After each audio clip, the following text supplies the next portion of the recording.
When you first log into your system, there'll be no existing customers in it, obviously, so you'll need to add your first customers. What you'll do is you'll go over here to click on the New button in the top folder.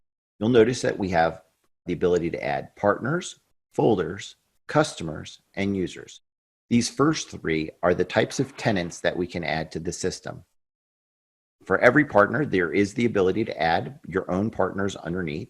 You can also add folders as a way to administratively control the different levels of a hierarchy that you set for your customers. And then, of course, you can add a customer. You hit Add a Customer. We'll add a demo customer. And then we have the ability to choose between trial mode and production mode. If you set it for trial mode, the customer will be in a trial for 30 days and then will automatically switch over to production at the end of those 30 days. You can also choose between 18 different languages. We hit Next, we're going to be able to choose all of the services. We'll first start with the cyber protection services.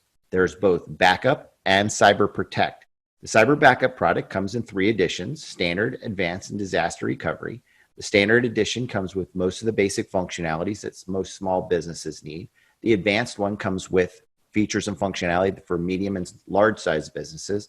And then the disaster recovery edition includes all of the advanced edition functionality, plus disaster recovery edition includes the ability to perform disaster recovery into the Acronis Cloud.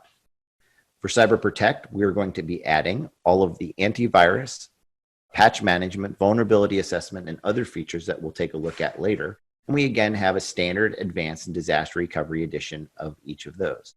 Down below, you can also add file sync and share, physical data shipping, and notary functionality for the customer.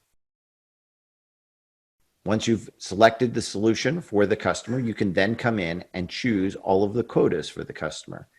You can either set them to unlimited or some softer quota than that, so that you can set 2 levels of quota.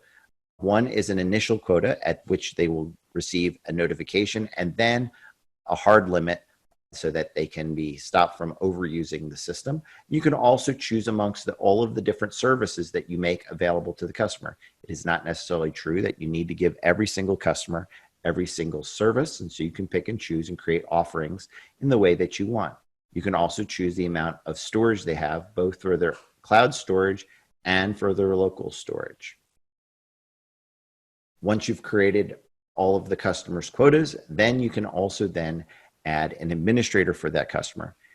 For those of you who are doing white glove service like a managed service provider, you may not need to do that. You can click the skip and close. Otherwise, you'll be making an administrator for the customer, and it's often recommended. At this point, and if an administrator had been created, they'll get the same sort of validation email that you got when you started your trial, and then you will be able to see the customer in the system. Once the customer is in the system, you can edit the system that they have, and you can also switch them to production from trial as well.